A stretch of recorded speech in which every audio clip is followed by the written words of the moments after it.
How we at? Kenny Smith the third? Yes, sir. Yes, Kenny Smith the third. All right, you got any aliases we need to put up here? Nah, I ain't got no alias. Here we go, man. All right, King, you all right? You locked in? Yep. All right, here we go. 5, 4, 3, 2. King and Yates, they bridging the gap from the U.S. to Dubai, put pins on the map. Ball is life, and that's a fact. And a baller's life, about that exact. King and Yates, they bridging the gap from the U.S. to Dubai, put pins on the map. There's a time to score and a time to assist. Ain't no I in team, let the winning commence. From generation to generation, game don't stop. The new and old school got the game on lock. It's all legendary, it's all necessary. We all been all-stars before February. And after that, King and Yates, after racks. But really trying to get some wins, not just padding stats. Two basketball lovers through happenstance. Built the bond that lets a greatness that advance. Come on now, I'm about to say HMD. been yelling Hoop Mono 3 all damn day. We here, man. BTG Nation. We locked in. What episode we on, Bread Eater? He don't know. He can't do his You number. gotta change that name, yo. Yo, listen. I don't like that. Listen. That don't sound right. Like you can look at that a few different ways, yeah, right? I don't like that. Like, but he's a different era.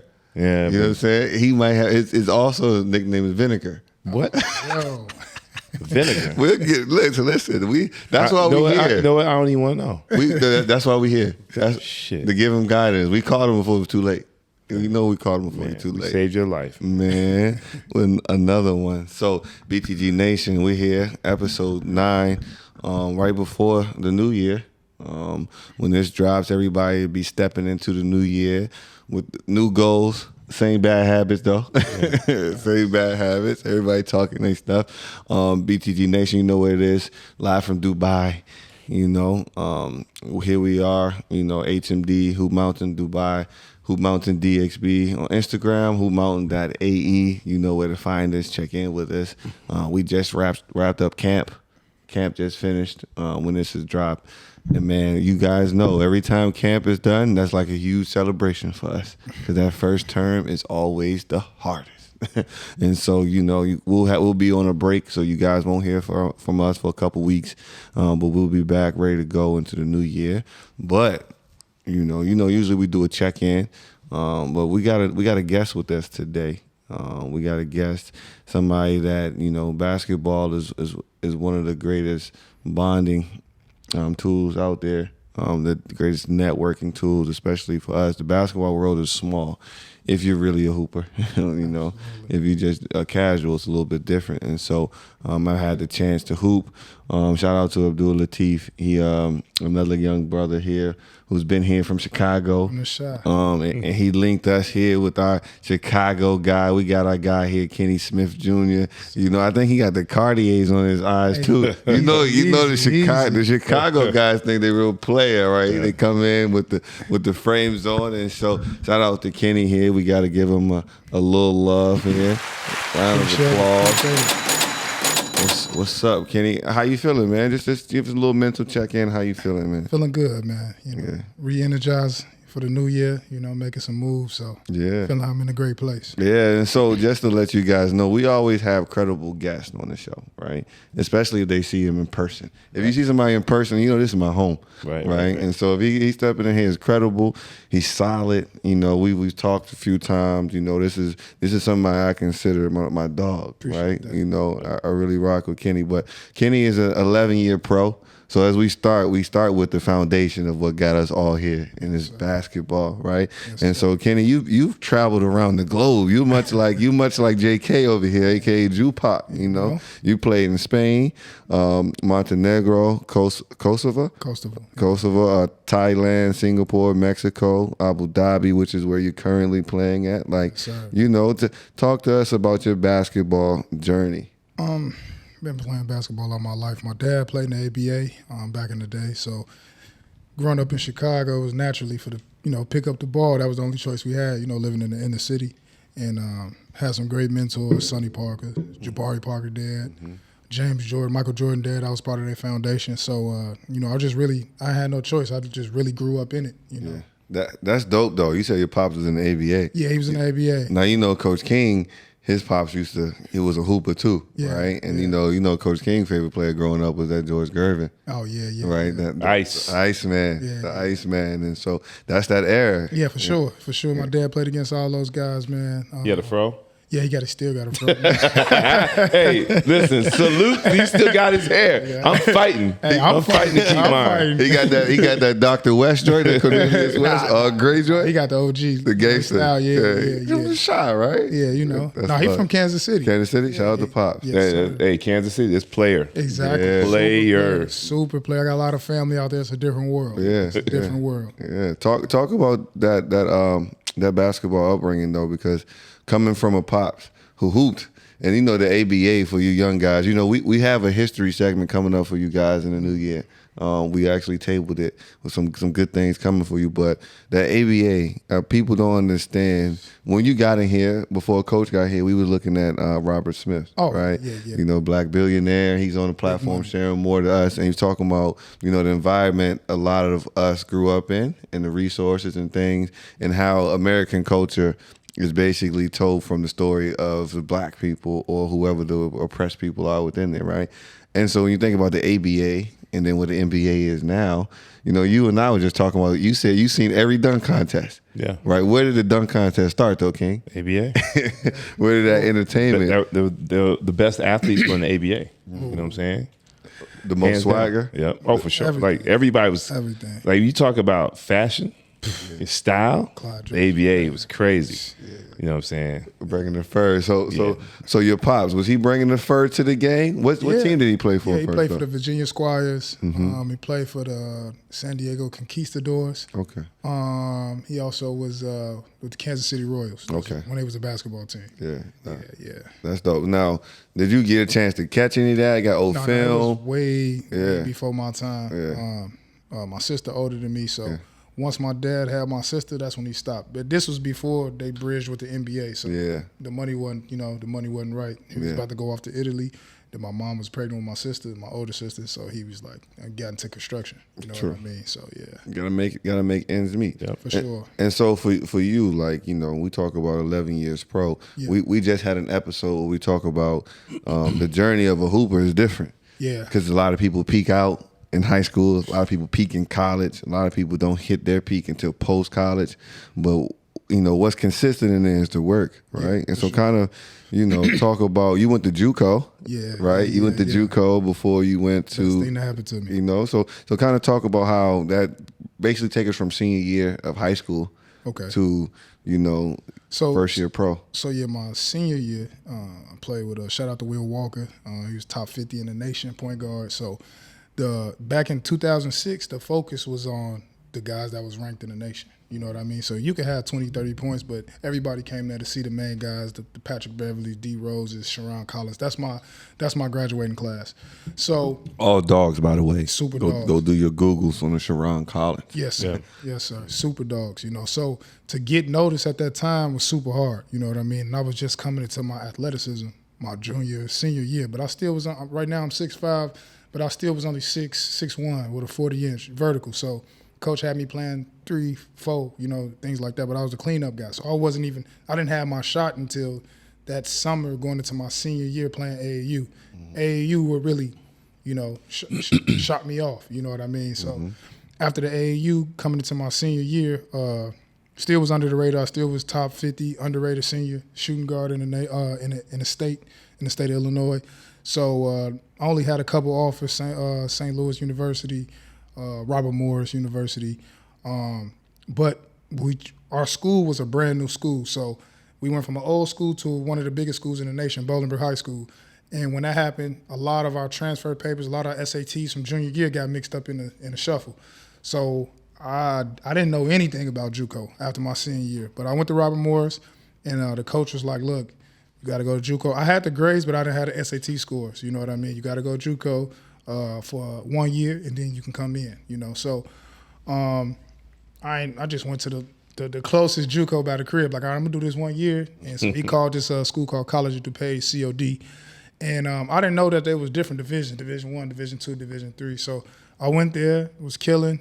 Second semester come around, he like, you got to pay for first semester. All they do in the first semester, they put an athletic hold, right?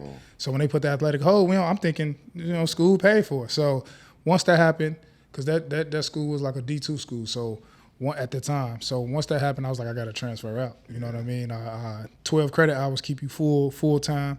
And so I did just like the second semester of my freshman year, I did like 6 credit hours just to stay in school, and then to transfer out and do a full semester. Then I'd be eligible the next semester for a full scholarship at a Division I JUCO. Yeah. So before you get there, right, because when we talk about the process, like I talk about what helped me and the blessing I have having Coach King, right? You're 17, 18, 19, got to make these decisions. Like, who was your point of reference? Who could you talk to? Who had been there before? Was there anybody? And that's a good point, man. I was really a trailblazer. I mean, I had Sonny Parker, mentored me along the way. This guy named Coach Fish in Illinois. Shout out to Coach Fish. He'll be watching this. But I really just had to pave my own way, go to the schools, call the different JUCOs, pull up for the workouts. You know what I mean? Fish out for that scholarship. Yeah, that's tough. Because OG, you always talk about how we talked last chance you said that guy said he got to get on the phone and fight for his players. Got to fight for them. I mean, I've heard you fight for players. I've heard you putting that on there. Now to see a player have to do that for himself, it was crazy. Right? Well, that's the thing. In that particular era, I'd say probably right after you, that's when things started to get a little easier. People started becoming a little more educated on the process. With people now, like Ryan always says, go do your Googles, right? Yeah. You can look some of that stuff up now to help you out. Back then, you had to figure it out on your own, and then being an older guy, I always have a problem with the other older guys from not giving advice when the opportunity's there. You know what I'm saying? Bridge the gap. Literally at that time too, like everybody was trying to get theirs. 2007, 2008. You know what I mean?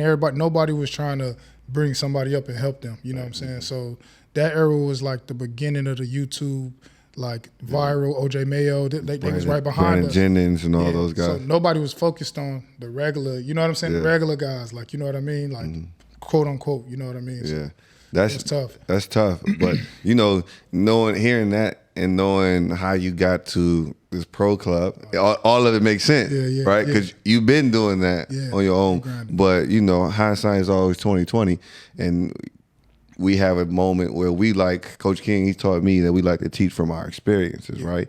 And so, looking back at how that process went, where did you personally drop the ball, right? Because we got some young listeners here, and you're gonna be doing a lot of mentoring too with athletes anyway, right? And we'll partner together with that. But like, where do you feel like you might have dropped the ball in the process of getting to where you wanted to go? Like, was there some moments where you like, man, I should have took this game more seriously and worked out a little bit more, or studied more, or took care of this, books, or what? So it's real simple.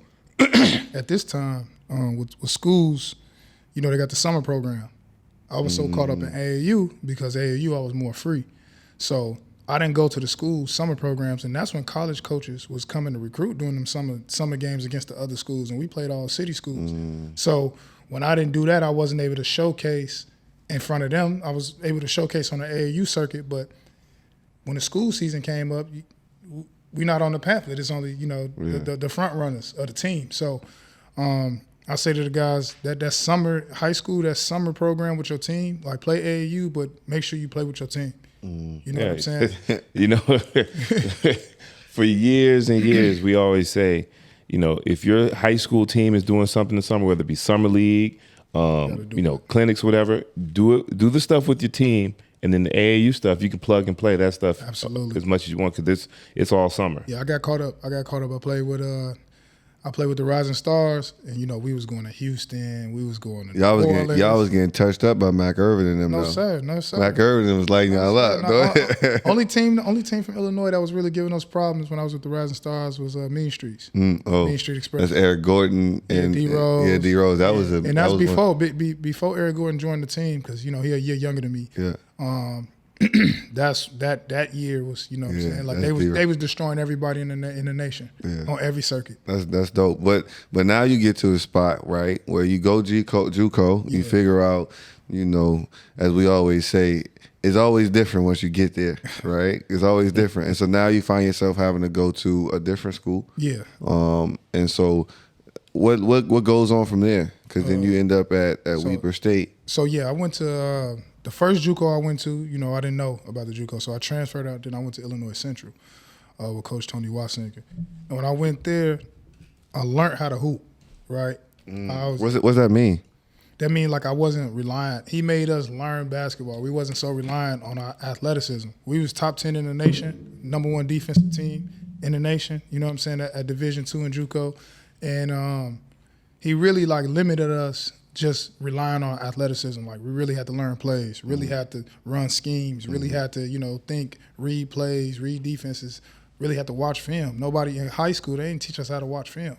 Man. You know, some of these film rooms, you just going in there to watch what bucket you scored. You know what I'm saying? But we really broke down film and watched other film, you know what I mean, that some of the plays you might not have been a part of. So I really, from Tony Wassinger, him playing at Illinois, he's a coach's player, you know what I mean? He played the game, so he was a point guard. So for me as a shooting guard, it was easy to learn.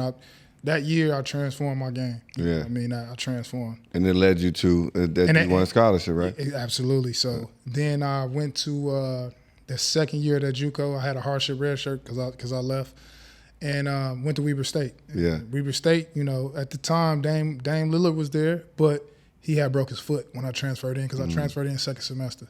So when I transferred in, Weber State is a public university, right? First of all, where is Weber State? In Utah, Ogden, Utah.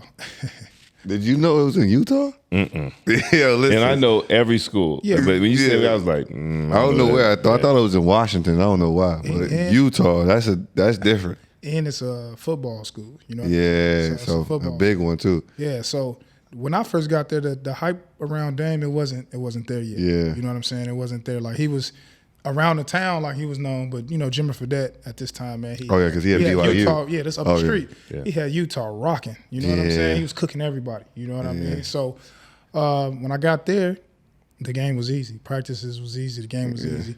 But I had to wait the clearinghouse, which probably a lot of people don't go through no more. The era we went through made it easy for these guys now, right? The clearinghouse was a real. Crazy. Coach King would tell you that was a real burden. Yo, I was stressed. I was stressed. That's like the modern day mob. Exactly. Word though. Yeah, like exactly. So I go through the clearinghouse and they going back and forth with some of the credits from my JUCO don't transfer. You know what I'm saying, to the public university, even though I got a 3.0. You know what I'm saying? So. They was like, to receive your full scholarship, you gotta wait till next year, second semester. So I would have had to pay for 2 semesters. So unlike everybody else, like my parents made too much money for me to get financial aid. So I'm like, you know what I'm saying? But luckily, a coach, NAIA school called me in the clearinghouse, like, you can play right away. Yeah. You know what I'm saying? So I wanted to get my business degree, and this was a top 5 business school in the nation, Loras University. So I was like, I knew I was gonna go overseas. knew I was gonna go. It didn't matter where I came from. Like Sonny Parker was putting me on with certain things. So I knew, okay, I just gotta play. So boom, stay right there. Yeah. You hear that, King? He said, I knew I just gotta play. Yep. Yeah. He ain't say I had to be D1.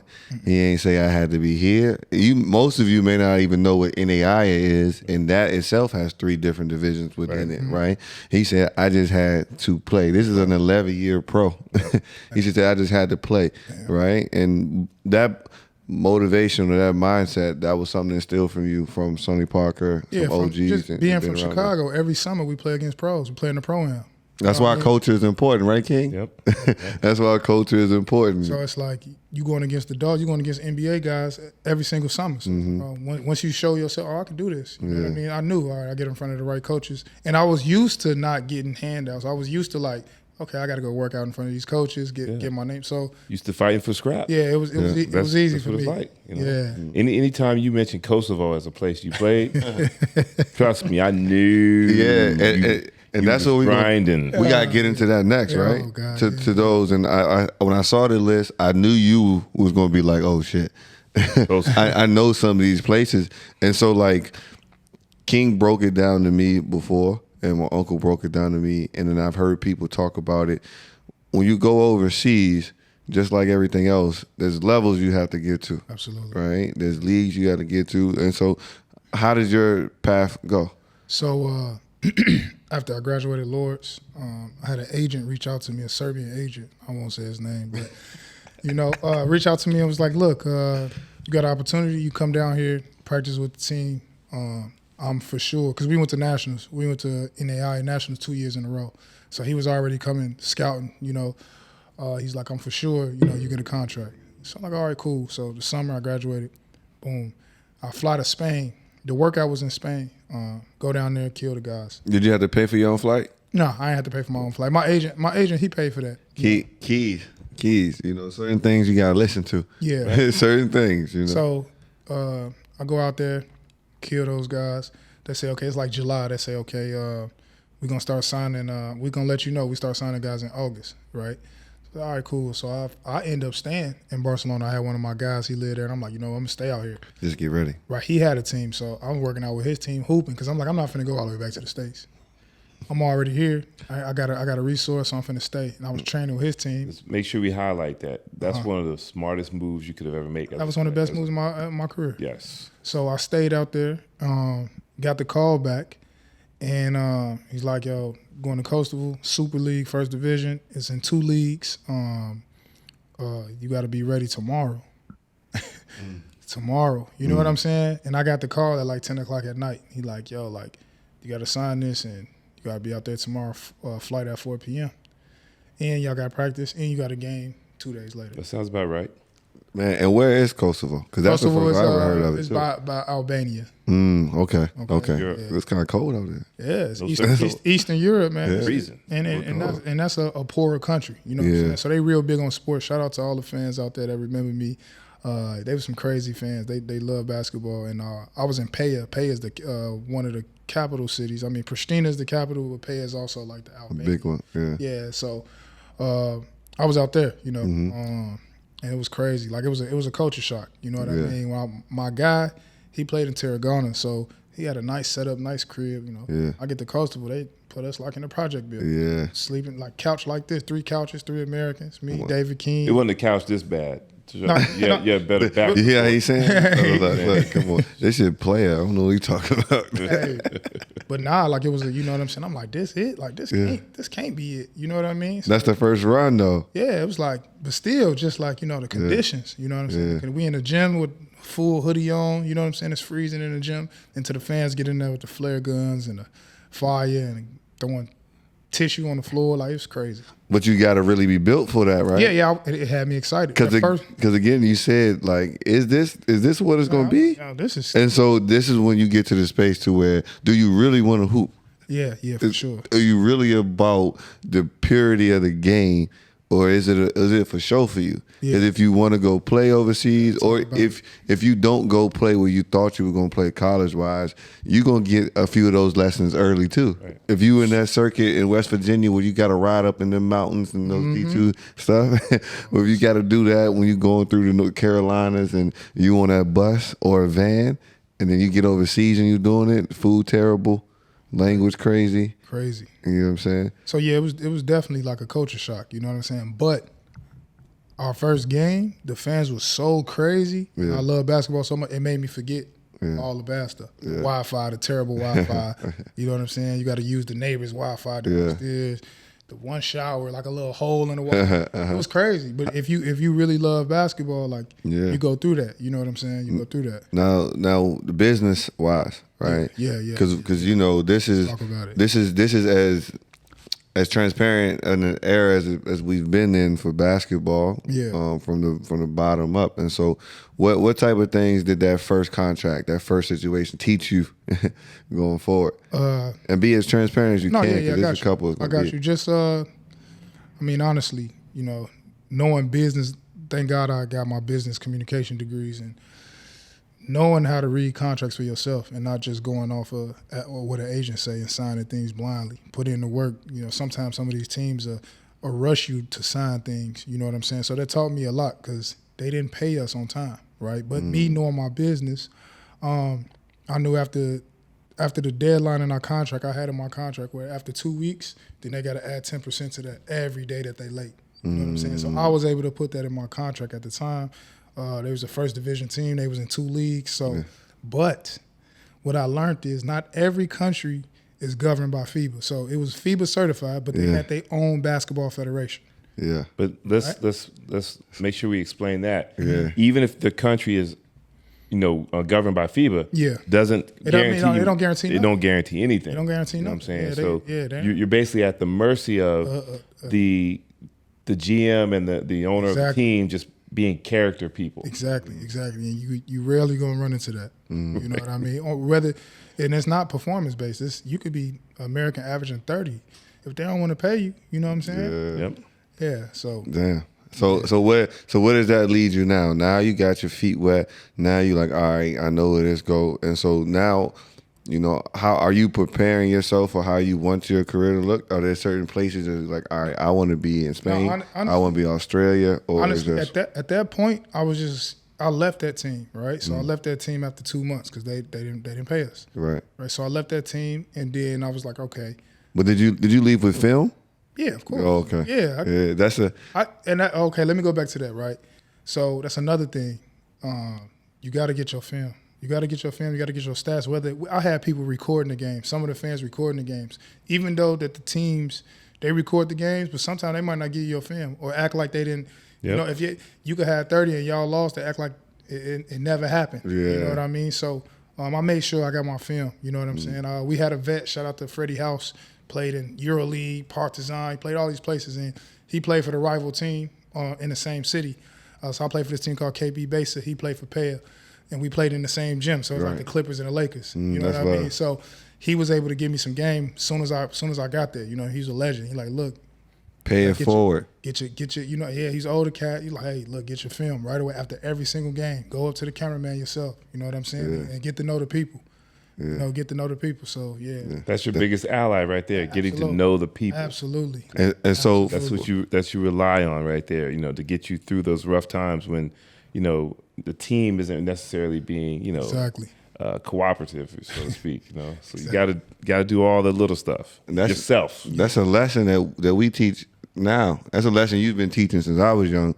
But the community. That's what we talk about. Our kids talk about like, why you want us to talk to so many people about so many things. It's everything. It's like you just never know who's gonna be there to help you. Right, for sure. You really just never know, right? Exactly. And and then that's love. And so then you go from Kosovo, you got Thailand, Singapore, Mexico. Yeah. So I went from Kosovo to Spain. Yeah. So I ended up going to Spain. This team called Tortosa. It's like 30 minutes outside of Barcelona. Mm-hmm. And I went there.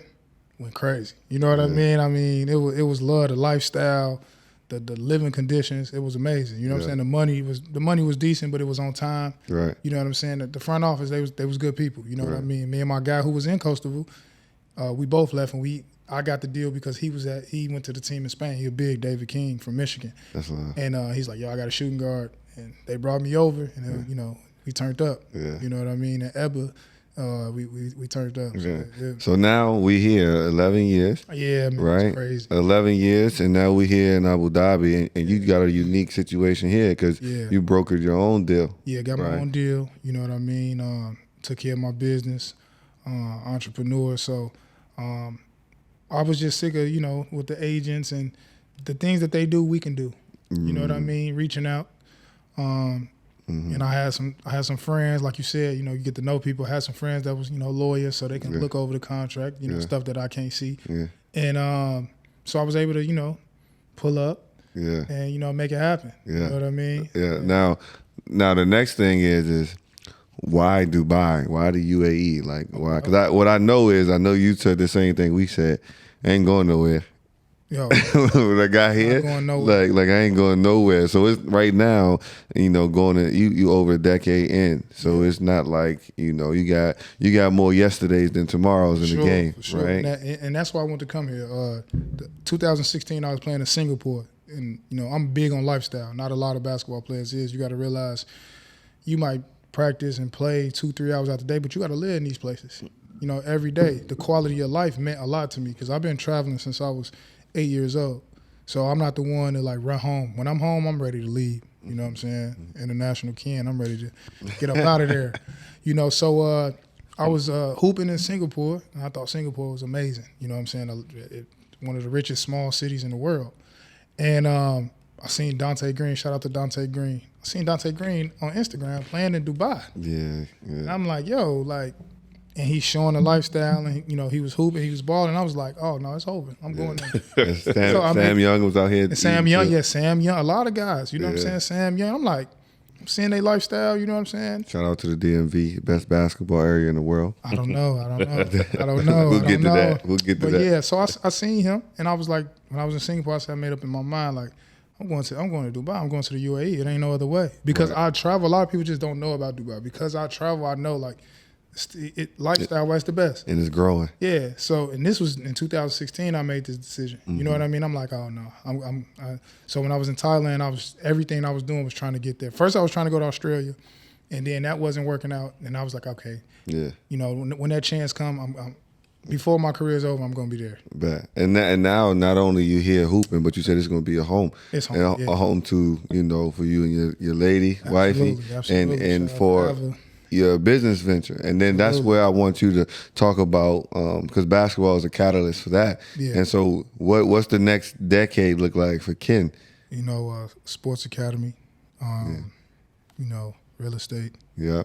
And being a liaison for players, for younger players, trying to become professional basketball players, you know, basically bridging the gap for guys, you know, Europe is not the only place that you can go. There's so many other places in the world that you could play, that you can go, that you can have a higher quality of life. Yeah. So that's what it's looking. I want you to paint that picture though, especially for that, because you know right here, when they see you on here, they're gonna know you part of our community. Like we take you like family, right? And so, you know, they know there's some stuff that you probably either told us and broke it down with us, and we like, yeah, that's a solid. And so, you know, your mission behind the sports performance, and that breakdown, like that mission, also the story of how you got to that. Yeah. You know what I'm saying? That so, you got to share that. I got you. Yeah. So my background is I work for the Chicago Bulls. So for like 8-9 years, I was working for Chicago Bulls. I ran their youth academy.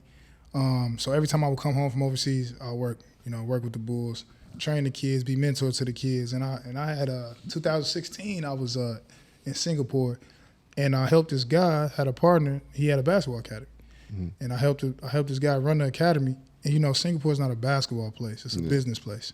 So, and to clarify, you were playing on a team. Yeah, I was Singapore, playing. Yeah, at the same time. Yeah, and I was doing this because it was natural for me. You know what I mean? We only played 3 times a week, so it was, you know, we didn't travel. When we was in Singapore, we was in one arena, so we didn't travel. So it was, you know, it was easy. Yeah. So I was like, the same thing I'm doing with the Bulls, I need to be doing in these places where basketball is behind. Right, because every time the most people you're gonna run into when you playing is the kids, the shorties. They come into the games, they send you in the mall, they send you in the store. You know what I'm saying? So not everybody want to play soccer anymore. Yeah, cricket. You know what I'm saying? Don't do that. So you know, the sport of basketball around the world. I mean, each parts of the world is growing like crazy, and they need hoopers, people who actually hoop, to actually teach them. So I've seen a lot of different things they learning from people. No knock to anybody else, but it's just they need to actually learn from people who played the game, who went through the process, and that needs to be a catalyst as well. Not just this is academy, you can go get trained by XYZ. Like, no, actually, you know, like me, I was raised in the James Jordan camp. I was raised in the Chicago Bulls academy. You know what I'm saying? So I learned from. But even if you never played though, you were around the game. Oh, absolutely. And see that you were around people who knew the game. And so you could be somebody who teaches the game that didn't play. No, absolutely. But you have to be around the game. But you got to be in the culture. But the people that you're talking about giving advice to people trying to start playing the game, some of them have no background whatsoever. Yeah. And that's the problem. Yeah, absolutely. So it's like, for me, and it go with y'all's slogan, you know, bridging the gap. I mean, I'm a natural giver. I'm a natural teacher. So I did so well with the Bulls. I'm like, internationally, I mean, why not? And then with the Bulls, you were running like youth camps, right? I was running the youth camps, the youth division. We had traveling basketball team that would compete with the AAU circuits. We, did it all from the junior NBA to the Chicago Bulls. We had our own sector. Yeah. So for 8 years, I've been doing that. Yeah, and I'm gonna talk your shit for you. And then you also were training, G League guys. Yeah, the Windy City G League Bulls guys. Yeah. So player development. Yeah, you know what I mean. So yeah, man. And so when you guys see what basketball can do for you, right, and you see, the experiences you go through, at all times, if you really love this game, no matter what the game has done to you, you're going to find a way to give something back. Absolutely. You're going to find a way to give back, no matter what age it is or who it is. Somebody that's trying to go somewhere, you're going to find a way to get something back. And so now you're here with an arsenal. Yeah. A toolbox, as we like to say. You with your toolbox, you got every type of tool that you need to fix some things. And so when you say you want to, kind of what's the type of kid, what's the type of situations you want to be able to amplify, because there's what we found is, we teach kids how to run. Right, like Absolutely. we're literally, OG is big on this. Show me a kid that's never played basketball before. You had him day one, and then show me month 6. Absolutely. Don't show me the kid that's already 5-star talent, right. And then you teaching them all these other things. And show me day one where he didn't know what the foul line was, right. And you know what I'm saying. And so that's where we are to really like grinding and making kids into basketball players, right? And that go back into my background for player development, right? From first before anything, for kids and for people who are watching. I know Coach King can attest to this. Basketball is one of the few sports that relates to life. I mean, hand in hand. Whether, I know so many people I play basketball with that's now lawyers, doctors, you know what I'm saying, businessmen, businesswomen. So it's like, it's more than just dribbling the ball, shooting. You got to learn a lot of different things. You got to learn a lot of different social skills, how to manage your emotions. So player development is not just, these kids be around coaches more than their family, right? So character building, things of that nature, So when I'm talking about player development, that's what I mean. You know what I mean? And once those things are instilled, then the physical tools, it comes, especially with guys like us, because we can physically show them. Yeah. You know what I mean? The kids are visual learners. 90% of kids are visual learners. Yeah. You know what I mean? So that's my goal. The type of examples that I could say I could be in is just, I want kids that if they never play basketball, but they want to play basketball. Yeah. You know what I mean? Yeah. That's my goal. You know what I mean? Like you said, day one, and then 6 months later, you know what I'm saying? And I've done it many, many times. I could show you somebody who can't even walk and dribble the ball at the same time. Now they doing everything. Yeah, you know what I mean? So for me, just getting a core group of kids, building a culture, a basketball culture here, a real basketball culture, not just, for parents or, for videos and things of that nature. Really learning how to hoop, really learning how to be accountable. You know what I mean? Those things that a lot of people don't talk about. Right. Right. And we got to make sure we let this be known, right? We know another academy or a situation is coming into town, but we don't look at that like, oh, damn, we got to hide ours. No. It's not competition. It's not in the sense where we fear somebody or they should fear us. If we want the game of basketball to grow, we all have to do our part. You know what I'm saying? And we're going to cross paths at some point. And when we cross paths, are we going to fight each other, or are we going to collaborate? You know what I'm saying? That's what we should be doing. We should be playing your kids playing ours. Absolutely. If there's a kid that you can help, that we have, we're sending them to you, because we're looking out for the best interest of that kid. Yeah. Because we've really done this. So look at the dynamic, right? We sitting here, look at y'all two. Yeah. What was Coach King to you?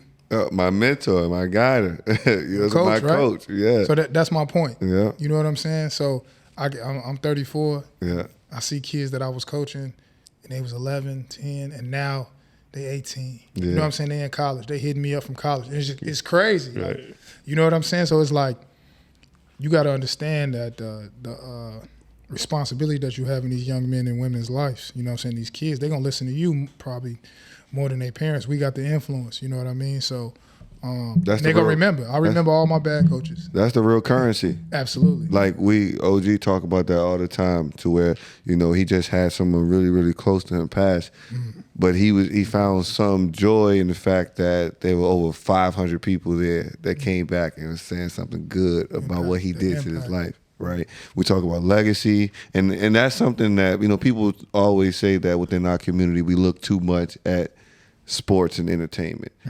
But I think the part that they forget about is through sports and entertainment, you can leave a different type of legacy. You can really impact people a little bit different than just me going to go make some money and being rich and going to a secluded island, right? And like, I like what Robert Smith does, because now he is somebody that's like, I'm going to give back at every option that I can. See, that's different. That's legacy. That's a basketball principle. That's a sports principle, right? And so sometimes we don't just go to sports and entertainment just because we want to shine, but sometimes because we know what that love can bring, and then we also know what that inspiration can do because it inspired us ourselves, right? And so, you know, we talk about that. We talk about it often. He always sending me pictures. He's like, yo, look at so-and-so's Cody at Colorado, right? We got to give you a call and see what Prime doing on campus over there. But, you know. He started from nothing. Yeah, Cody, listen. Nothing. I saw, look, they got, shout out to Cody. They got the runway pics, right? You know how they do in the NBA when they take a pic of your fits? Yeah. And they got Cody on there in the Colorado. And I'm like, you know, I'm thinking like, okay, he came a long way from Woodson. Long way. long way. That's what it's about. You know what I'm saying? It's joy. And even now we see that. And so you guys know, if you see him here, you know, we vouching. We going to be there. You're going to see him around us. And just so y'all know, right, this was a bond that created because we were playing against each other. Yeah, it's crazy. You know what I'm saying? It won't like, yo, let's be on the same team. It's like, nah, we competing each other. I hadn't touched a rock in like 4 months. I just got off the plane. You know what I'm saying? And I was like, I just told OG, I was like, I've been itching. I gotta play and get out there. And so the one thing about hoopers is that they know who can hoop, no matter what age you get out there, and then you just start speaking the same language. Who won?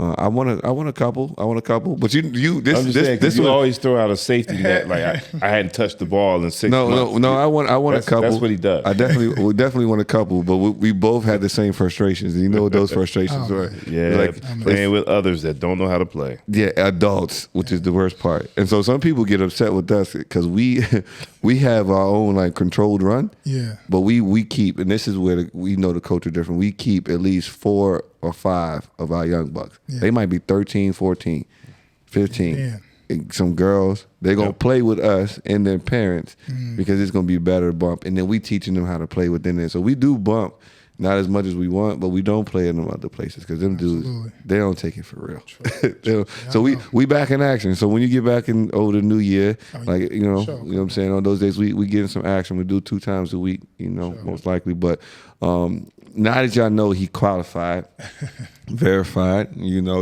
we got good stuff. And so this is something I've been waiting for, right? You guys know where I stand on the basketball, Mount Rushmore stuff. Like, I'm always arguing for Kobe. You know what I'm saying? I love everybody, but you know my guy is my guy, right? Now, we got a guy over here who says LeBron is the greatest ever, right? And we got a guy over here that says MJ is the greatest ever too. You know, and then really what was interesting with Ken, right? Because I remember the first time I got Kenny in the spot, we was talking, and I was like, oh, I didn't know a Chicago dude was gonna pop off like this, man. But then he sent me the Draymond snippet that we played on the pod the other day, and I was like, I said that before him. Yeah, you did. You did say something. I ain't agree with it there, but you know what I'm saying. I think it's compelling to see the Bron over MJ argument. Everybody has their own opinion. You're entitled to that. But I think there is some facts within these debates. And we have to respect that. But I know like 6 or 7 cats from Chicago that I used to hoop with, and that's blasphemous, man. You just come on, man. You gonna turn your back on MJ? But let us. How if we start with? What's your top 5? My top 5? Yeah, top 5. Give your top 5. Shaq. And we start in 5. You going in order? No, I'm just gonna name 5. Shaq, Kobe, Iverson, MJ, LeBron. Okay. All right. And what's your criteria? Because that's important, right? You gotta say criteria. Just sheer dominance. Sheer dominance. Yeah, I'm not gonna say. I just want to throw this out there. I'm not gonna talk about winning championships because we're talking about individual players. So I don't want to. I heard that argument so many times. In the barbershops and things of that nature. But it's just like we do say that organizations do have big roles. I mean, wherever you play plays a big part in how you win. Absolutely. I mean, but we talking about individual players, right, and they impact on the game. And all these people that I just named are winners, right, and was dominating for a long time. True. But it's not 2 years and he's done. It's 10 years plus, averaging 30 each one of them. Okay. So now you say, so who is your number one? LeBron. All right. And that's a clear He said that quick. That was crisp. Y'all know our mics are real good now too. You heard that? He said LeBron quick. And so what makes LeBron the greatest over MJ?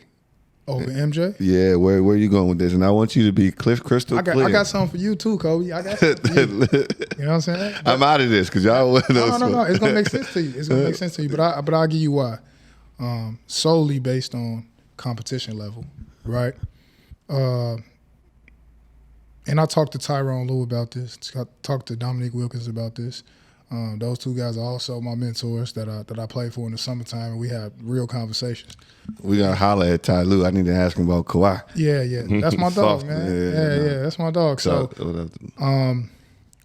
first, just from 2003 to 2023, the level of competition that LeBron played against and still dominating, I don't think nobody has for that a long amount of time, right?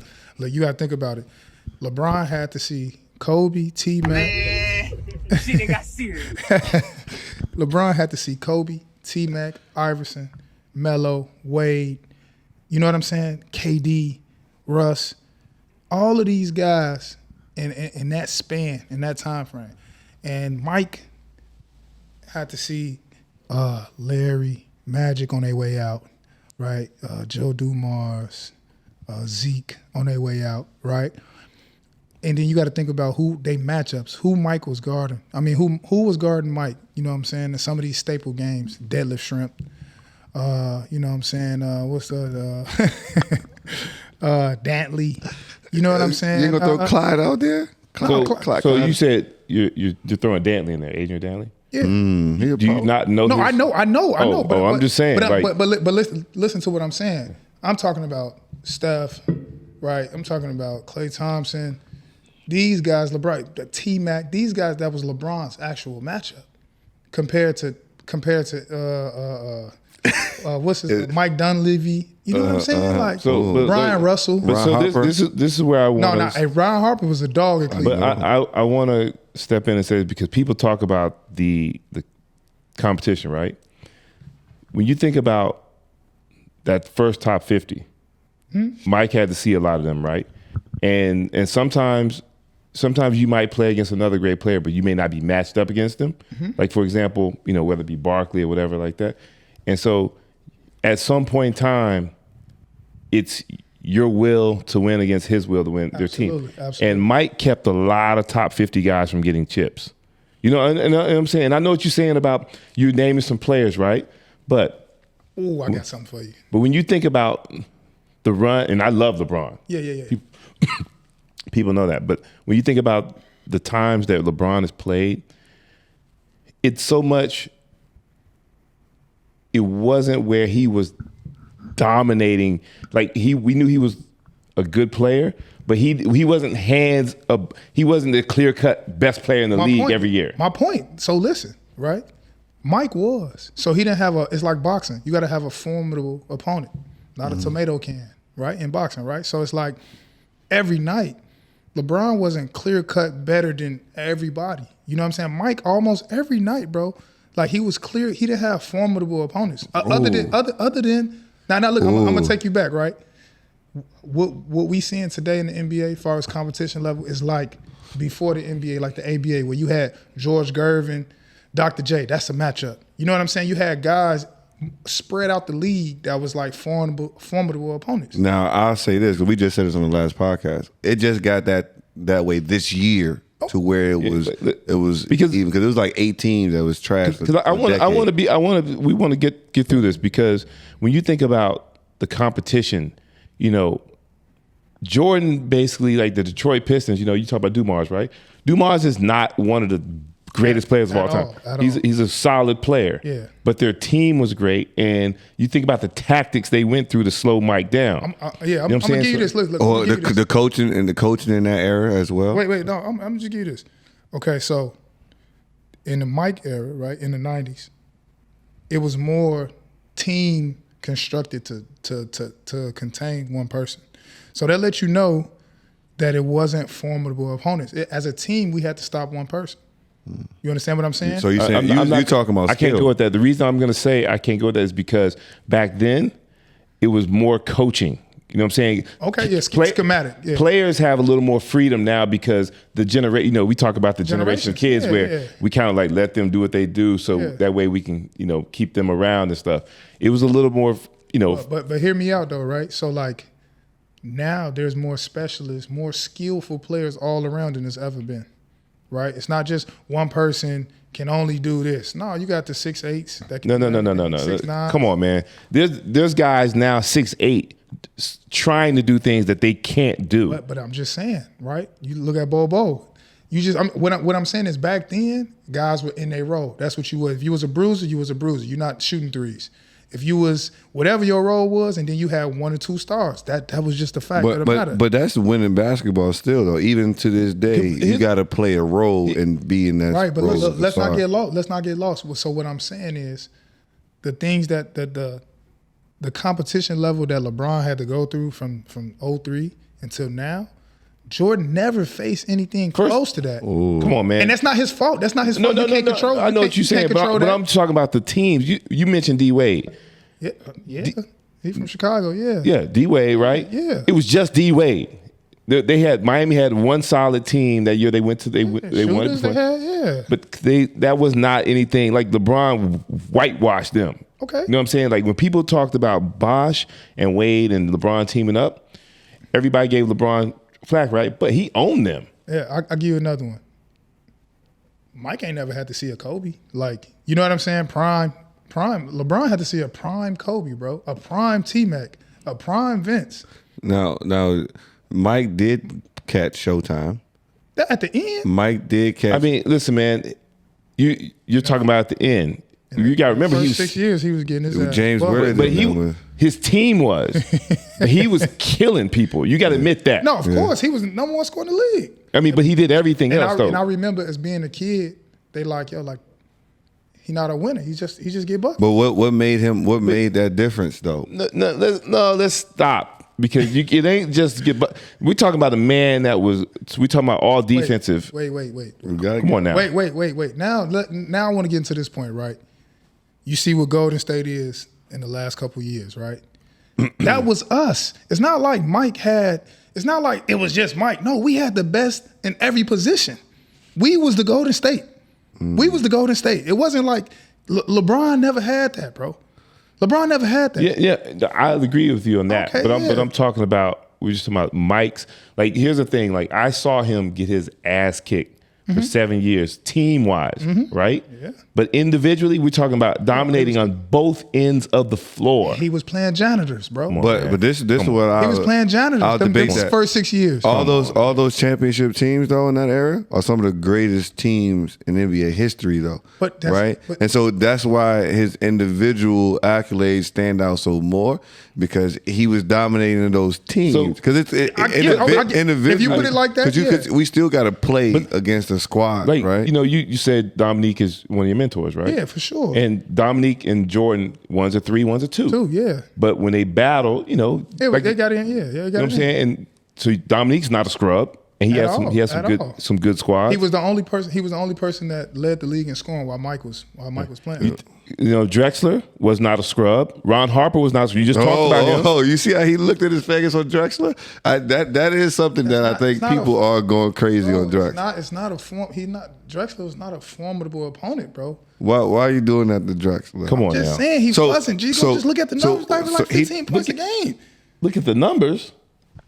Come on. You know what? I don't know what he was averaging, but he wasn't up to par with Michael Jordan, bro. Come on. Clyde Drexler, top 50. Dominique was. You talking about that Houston team down there? I mean, we talking about legend. Like, you know, Gary Payton. There was some good guys back then. But look now, you had to it was sprinkled, and it was sprinkled. You know what I'm saying? It was like, okay, one, two, three teams. But no.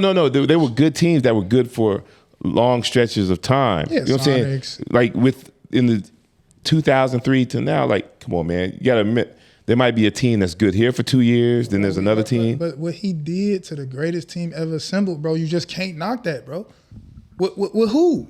Hold on. He did to what? Who was the greatest team ever assembled? The Golden State Warriors. They beat our record. They were the greatest assembled when they got KD. They beat your record, but they were not the best team. They were the best coached. They had the best system that Mark Jackson played. What that make you though? I think the greatest team ever assembled was either that team with MJ and that 70, or that Kevin Durant Golden State team. Tell me this though. Okay, yeah. If that's after the fact. That's different. But you can't win 73 and then not win it all. You know what I'm saying? And but not just not win it all, but how did you lose it? See, that's another thing that I can't lose at home game 7. It's never happened before. You lose 3 in a row after being up 3-1. So what do y'all rank Golden State Warriors, bro? I think it's a dynasty. I think it's a dynasty. Of course. It's only But let's think about this. We know when KD went there. We know that just changed the game. You but know if what I'm he hadn't, you saw LeBron's face, and it was like LeBron was like, this is ridiculous. Yeah. But there was a reason why they went to go get KD, right? Because they needed him. Yeah, and it wasn't just because we're scared of LeBron, but we know we got some holes in our game. Because think about it, you talk about those individual players. Now you went to Weber State. Mm-hmm. Dame is your guy. Mm-hmm. Individually, who would you take, Dame or Steph? Or would you swap them and you think they have the same results? No, I'll take Dame. Right, because if you put Steph in Portland not going to be where they have been. No, it'd have been the same. It'd have been what happened to Dame. Yeah. Well, but less playoffs because he wouldn't be able to carry because Dame used to strap up. Because what really made Golden State so, unbeatable was their bench. Their bench and their defense. The bench was crazy. Their defense was underrated. Think about if Klay Thompson. I love Klay's game. Think about him guarding Mike. Come on, it's cut him up. Yeah. We can't. But then too, and we watch a lot of this game too, right? And we talk about skill and all of that good stuff, but we also gotta, especially being Kobe and MJ fans, we gotta talk about shot making.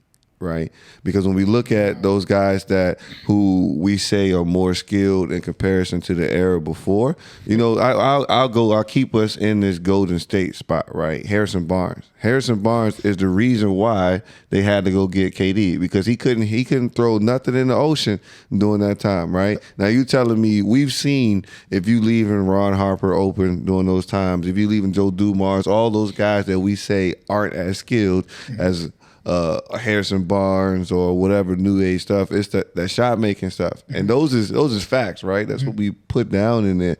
And so when we look at from top to bottom, I don't think, and we do talk about the need to play more basketball because I don't think we have a generation that's as basketball savvy as the one before because it's overtraining. Yeah, I'm gonna give you an example. They got the pickleball courts at Lifetime Fitness. It's ridiculous. It's nasty.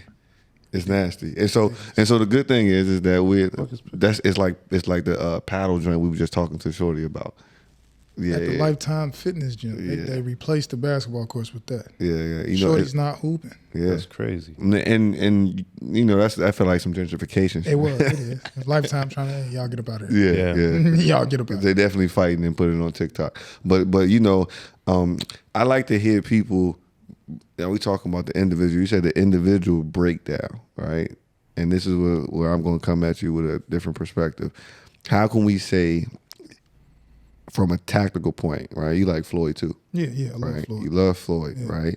You know what I'm saying? And so as a frontline millionaire, and we'll get to that next. Yeah. We talk about individually, right? Each say individually, he said no organization. Individually, and we know basketball.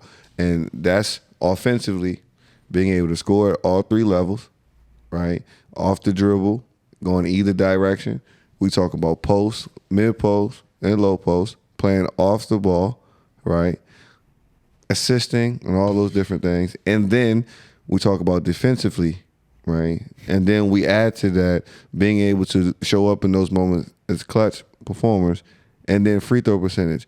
You talk about checking those boxes. Bron don't check those boxes like MJ. Now the only thing I'm ever giving Bron over MJ is passing. Because you talking, I'm not, and I don't look at the amount of points scored because MJ had to take a couple years off of gambling, right? Right. And so I want to get to that. Please, let's get to that. We'll get to that later. Please, it's but when you talk about scoring and the way you do it, right? That's the difference between the way we look at the game and the way everybody else look at the game. I don't even care about how you score because we talked about Clyde. Clyde was a one-hand bandit, only going right, but he's going to get 30. You know what I'm saying? We just at the end of the game, when you got to make a play. Yes. LeBron has holes in his game. And the making a play at the end of the game could be just finishing the game making free throws. Yes. And he struggles with that. And you can't be one of the top guys if that's if that's one of your issues. Yeah, you go ahead.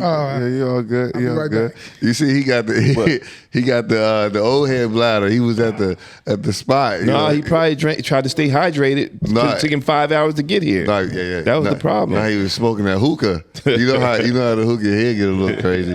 And so y'all see, we finally got somebody in here who gonna give us the opposite. You know, I can't believe we got somebody from Chicago, and then I'm gonna have cats back home saying, "Yo, give me this cat's number." Yeah, and we definitely gonna share it too, so we can hear all that action there, man. But so y'all, we already know. We'll make sure all of Kenny's handles and everything are right there for y'all to follow.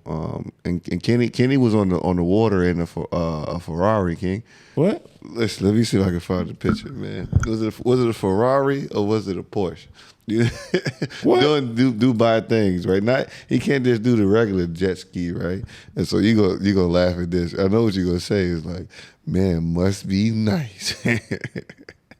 This is where you gotta we gonna get you on one of these too. Man, let me see that. Look, yeah, swipe through it. You know what I'm saying? And so I know if y'all seen Lance Stevenson and them on the Lambos on the water, I know he hurting too because them things is bouncing. Yo, your salary must be in gold. Yeah, look, man. I showed for that on the water.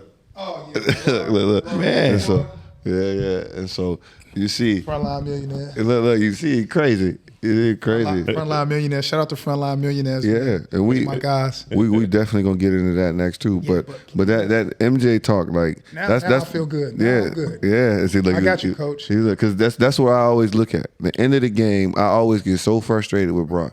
I look at him when he got his back to the basket. I'm like, this motherfucker traveling.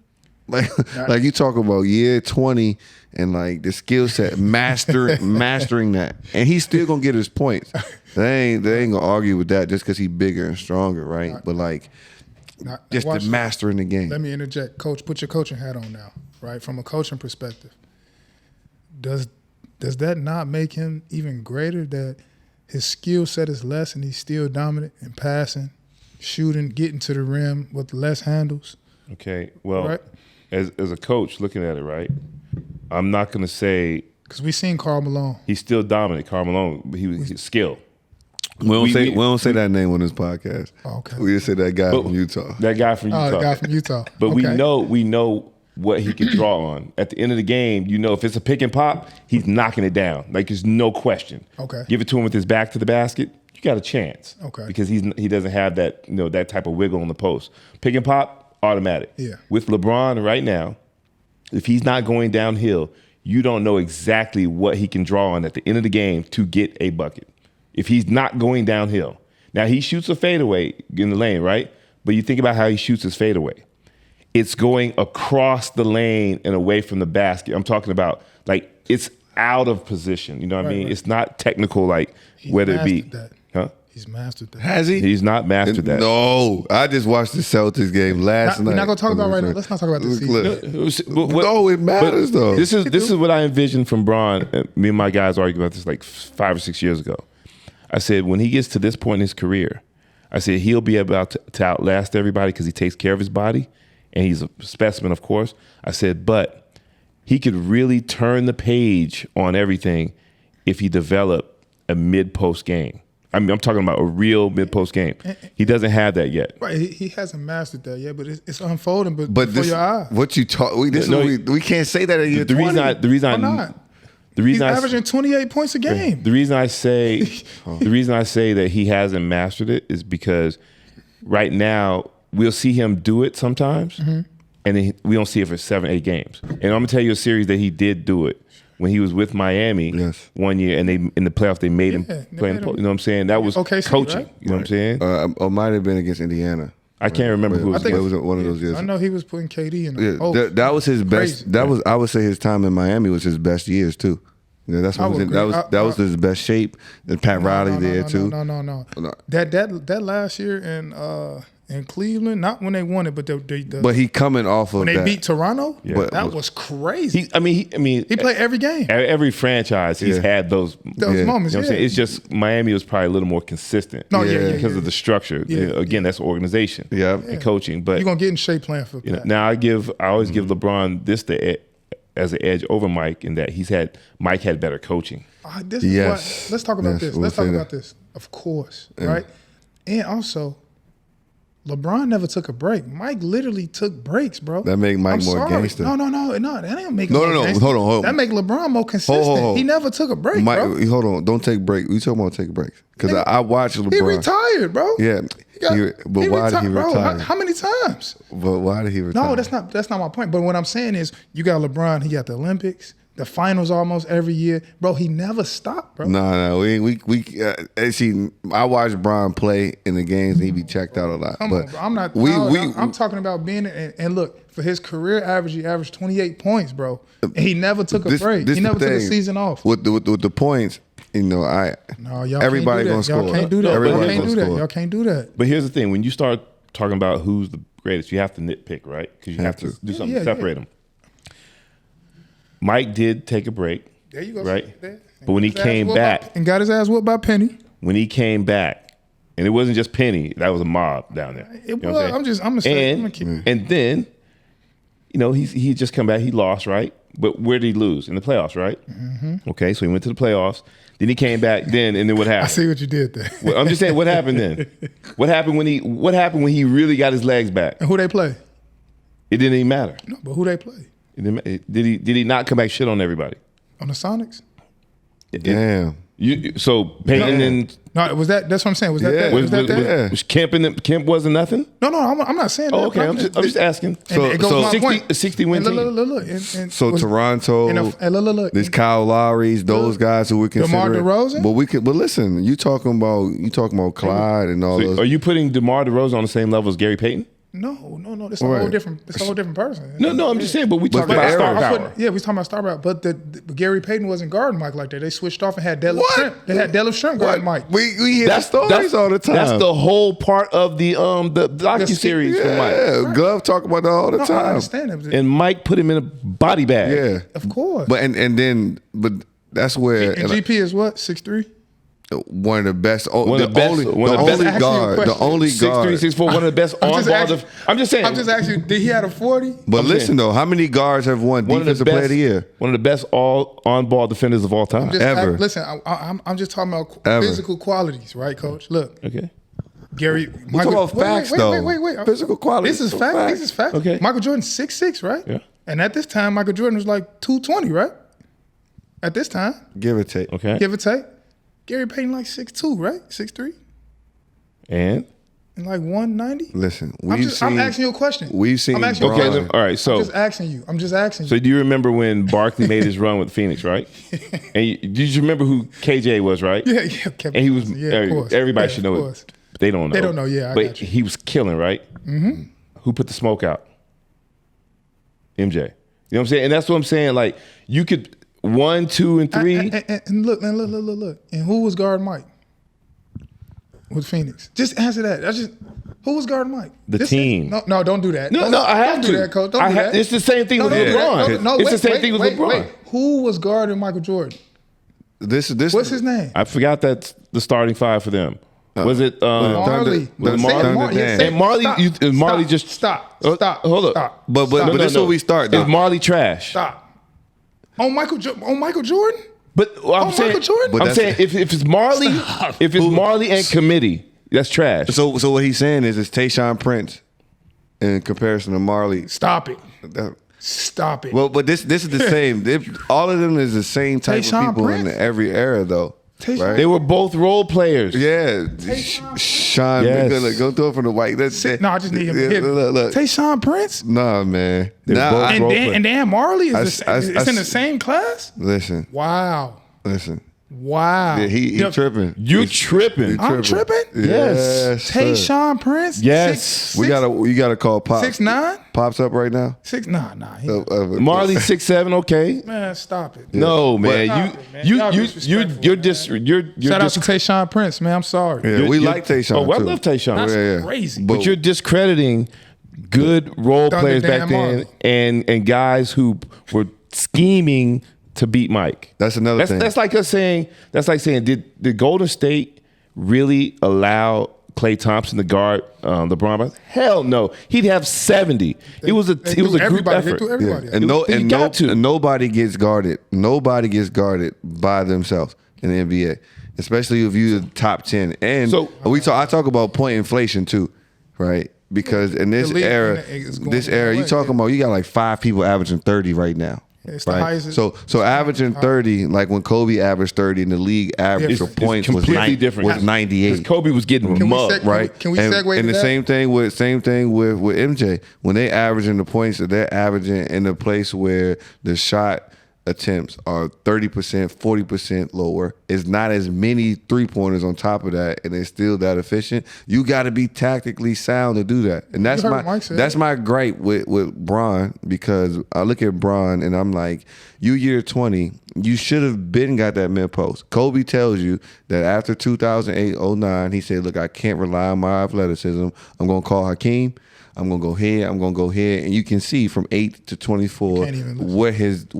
what his game changed to, and that's what I look at for Bron. Is like, what's his go-to move right now, Kenny? Now, it's the pick up, pull up. Pick up. You know what I'm saying? Look at it. Hold on, man. So wait. What'd you call it, Kenny? Pick up, pull up.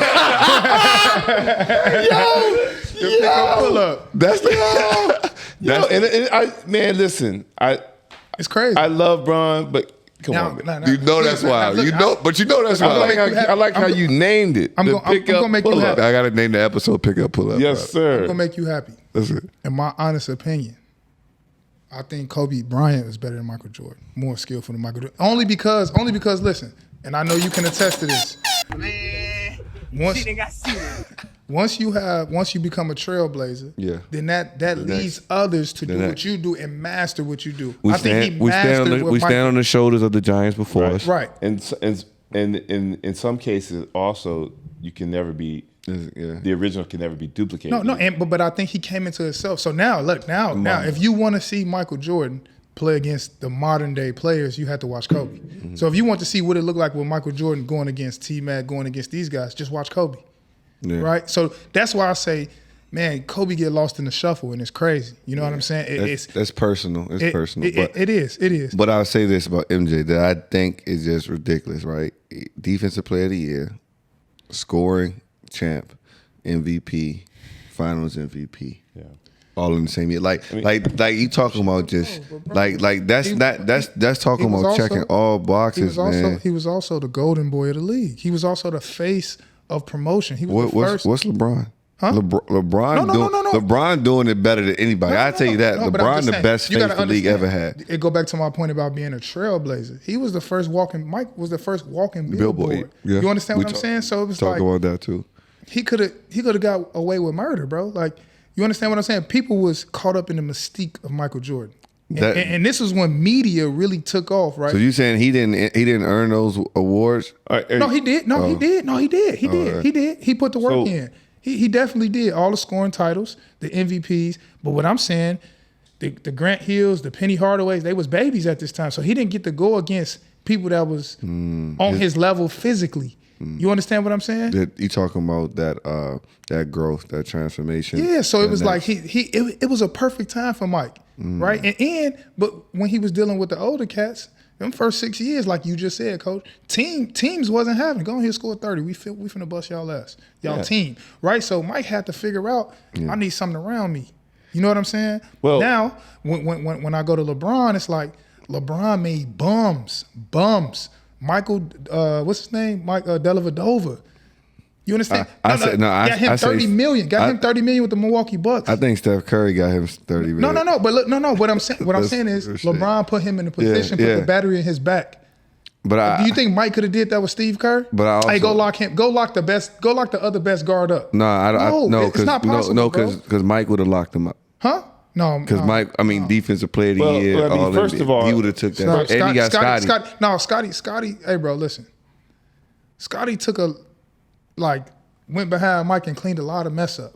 Oh, for sure. But that's the same thing. Like, we talk about Kobe, right? Mm-hmm. And this is one of my arguments when people are talking about Kobe. And I said, when Shaq was there, Kobe was a better on-ball defender because he knew he got that confidence. He you know what I'm saying? Back here, yeah. You know what I'm saying? So everybody should have that. You know what I'm saying? Yeah. That's kind of like when LeBron was with Miami, we knew who was going to clean up everything. Mm-hmm. Bosh. Hey, but y'all don't think LeBron was one of the best defensive players? No.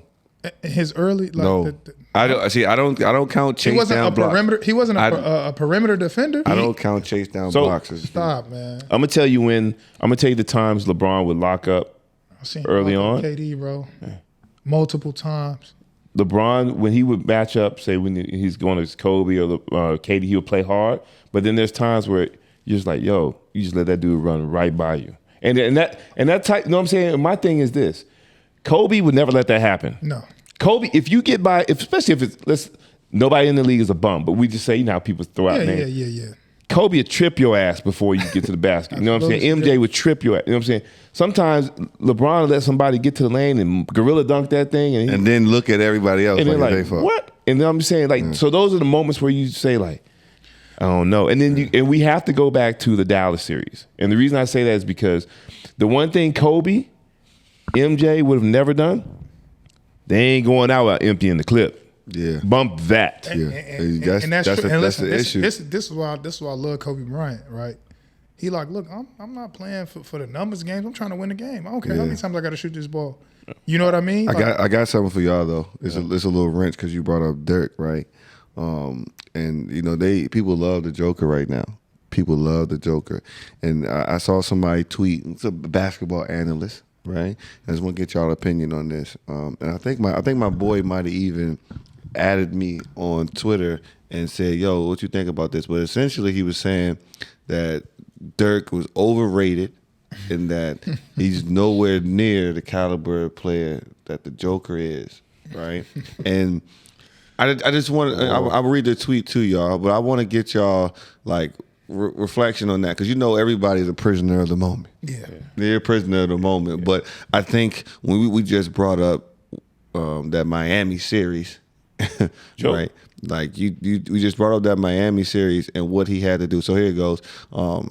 He said Joker over Dirk. The Dirk hype needs to chill. He wouldn't be cracking the top 15 players in the league today.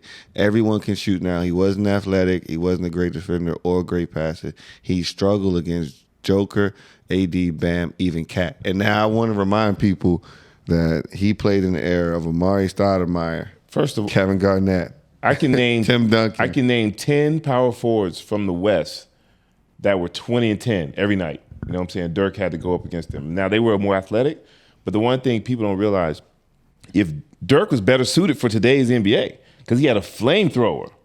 You know what I'm saying? Like, if Dirk's on the floor, whoever's on the opposite side can get to the paint anytime they want. You know what I'm saying? If it's a kick out, it's a knockdown. Listen. And I want to always say, you got to reward winning. Listen, man. Dirk is the reason why LeBron and them didn't get that ring. And think about that. Think about that. Single-handedly, bro. There's only one other person that in history that we talk about stole rings.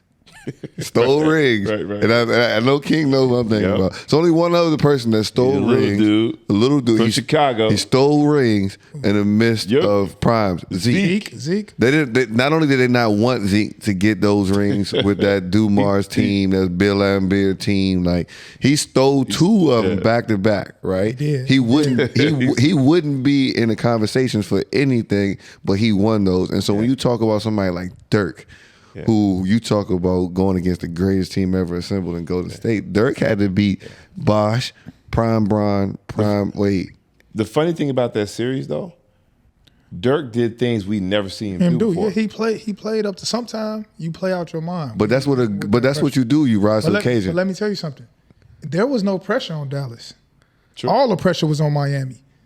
So that plays a big part in the mindset of going into these games. I mean, are you going to make pressure an excuse for MJ and Kobe and the other greats? But here's two things right here with that Miami team. You remember, if you go back and look at any analyst, they'll talk about it's going to take them a year. You know what I'm saying? So them getting to the finals, nobody expected them to get to the finals. But yes, when they got there was pressure to say, well, y'all here now, you have enough talent to win it. And so the thing is, being that, and this was my argument with Bosh. You know, he knows Coach Chaz, because my guy was saying that Bosh was top 5 player in the league when he was in Toronto. I said, no, he's a good power forward that can do multiple things on a bad team. I said, he's not the Jermaine O'Neal like type. You know what I'm saying? You know what I'm saying? He's not, because you got to be top 5. That means you got to be better than Kevin Garnett. You know what I'm saying? He's not that guy. Better than Tim Duncan. Right. And so the thing is, you know, you get those guys together, and everybody kind of had a little too much hype on them. You know what I'm saying? Because people forget D-Wade was really just getting healthy again. Yeah, his knees was just getting back on point. And then we all saw what happened the second year Miami went. After that, all their role players start to, because they were getting older. You know what I'm saying? And that's one reason why Braun got out of there, because Spurs wiped them. They did. Getting them done. Tim Duncan got them up out of there. That's systematic. Got them up out of there. Well, see, and that's where, you know, we talk about Ty Lue, talking about Kawhi. That's what we always say.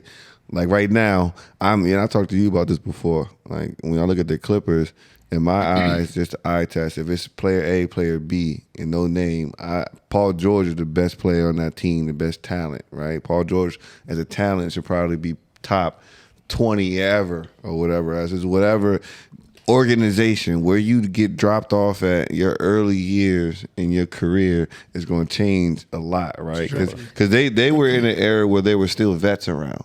And so your vets are, you know, Boris Diaw, you got Tim Duncan, you got Greg Popovich. Like, you talking about getting dropped off in that, and then not having to carry your franchise.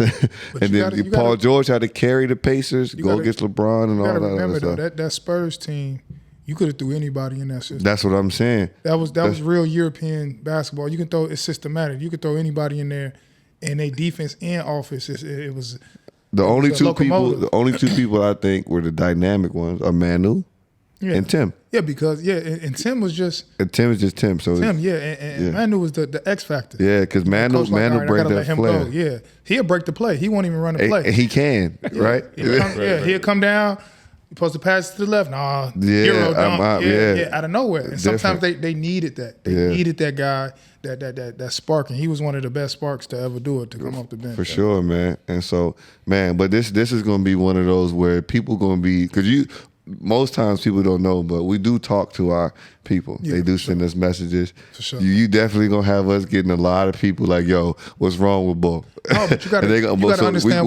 We're gonna have to call you back on the show. For sure. You got to understand what I was saying. Just the premise of why I believe I'll put right now, I'll put LeBron over just sheer competition. And there's nothing that Michael Jordan could have done about that. You can't control the era that you come in. Yeah. But just that coming in 03, that's one of the best classes since 96. Yeah, I gotta look at but when I look at the Black Cat, and I'm like when I look that joint. Yeah, 03 was, and then 03 was crazy. And 96 was crazy. Right, and I'm also looking at Jordan's draft class too. Yeah. You know what I'm saying? It was. Yeah, but it wasn't. 03 was crazy. You don't show no But you got to go back and head. look at the 03. No, That's Barkley and all them now. Remember? Yeah, I understand that. Like, that. You know what I'm saying? We talking about Hall of Famers. But I'm talking about just out the gate, mellow out the gate. But the league is also different in those times too, though, because it keeps becoming younger and younger. You know what I don't like though, when people say, okay, we can't compare eras, but then call Michael Jordan the greatest player ever. You can't. If we're not comparing eras, you can't do that. I mean, Mike just did things that people are never gonna do again, though. He was that's what I'm saying. LeBron is the same way. 6-0 in the finals, finals MVPs. Somebody will do that. Who? Somebody will do that. Who gonna be that? The MVP thing, we can't really go off that. But That's opinion based. Well, but and they loved Mike. It was consistent around the board. Finals MVPs. Well, Mike doesn't even have the most MVPs though. Yeah, Kareem got it. I know. But we talk about finals MVPs and finals records. Yeah. That's tough. Yeah, you know what I'm saying? But we're gonna definitely be back. For sure. We're gonna have to get that going. So there's there's some congratulations in store, and so I gotta hit this button.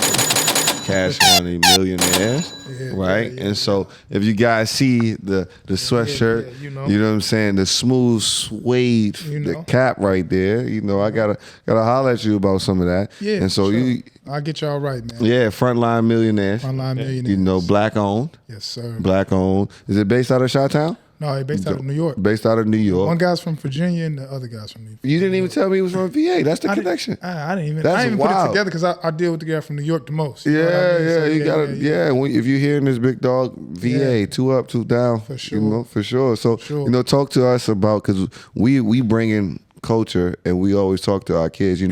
Our kids watch everything from us, right? They notice the shoes I wear. Yeah. They notice the way Coach talks, the way we move things, right? And so we tell them basketball is a total experience. Yeah. So we're bringing the culture to you guys. Yeah, for right? sure. And so part of this culture is what we do with our brands and branding. And so let them know what you got on the horizons right now.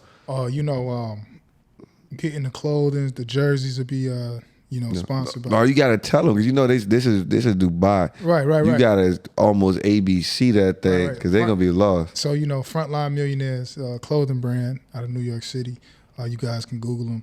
They one of the biggest clothing brands, black-owned clothing brands. Instagram Frontline Millionaires. They got a whole story behind it, and that's why I wanted to be sponsored by them. During the pandemic, they was working. It was like frontline workers, this, that, and the third, and they was going out helping the first responders. All of these people giving out clothes, food, and all of these things, and they're very hip hop culture forward, and they got their own distribution company for their clothing. So I seen what they was doing with Rick Ross, and they reached out to John Moran and a lot of other up and coming guys, and I want to be a part of it, man. I want to be a part of it. I want to get when I start my academy and start my business, I want to have a black-owned clothing line, black-owned shoes when somebody come around with that. I've been peeping some things. I can show you something. Yeah, so I want to bring that to the forefront of my business, the sports business. So when these guys came and we talked, and it just made a lot of sense to get with them, man. Made a lot of sense. And, Frontline Millionaires, Yeah.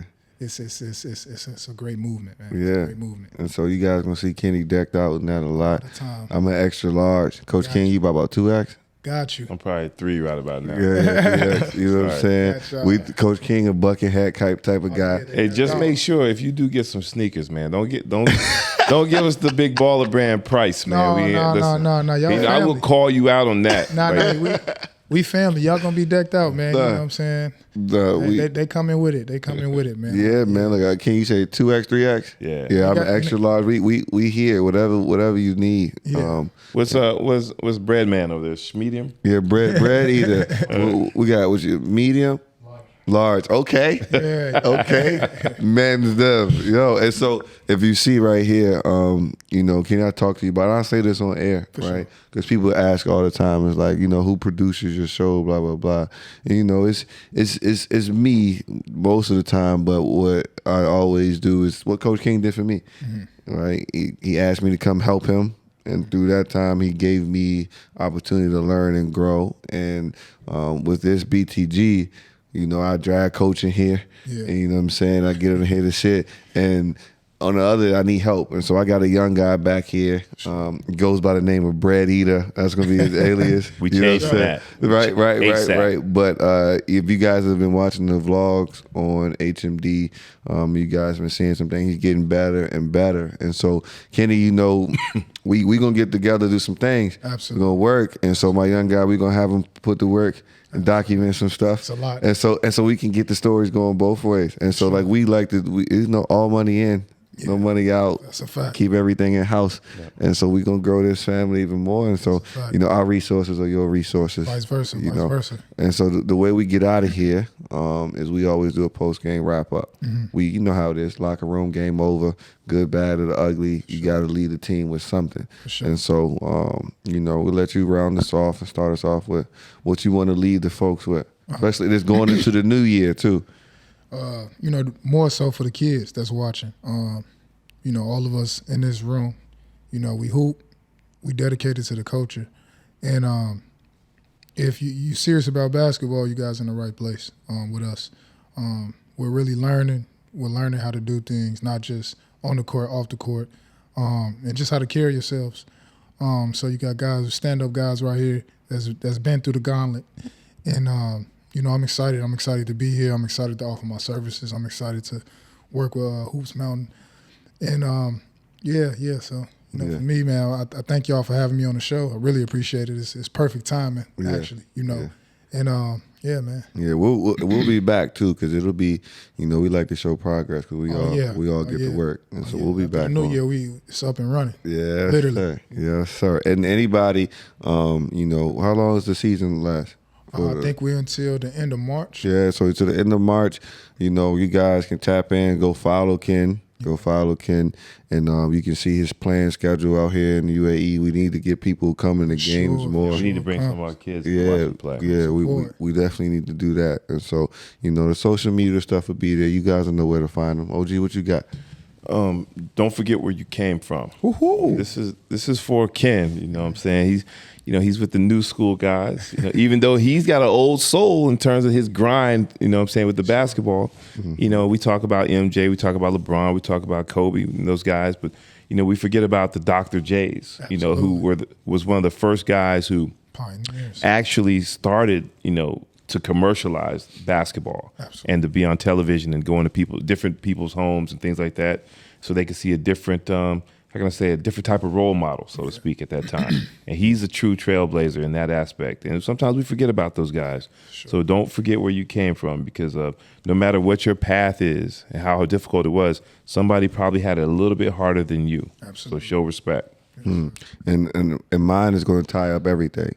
Go learn something. Facts. It's the flyest shit you could ever do. Go learn something. Yes. Right? Because you just heard him say that's what we continue to do daily, right? And so you're always going to be looking for something to fulfill you, and some of those things that you look for are going to be fleeting feelings, right?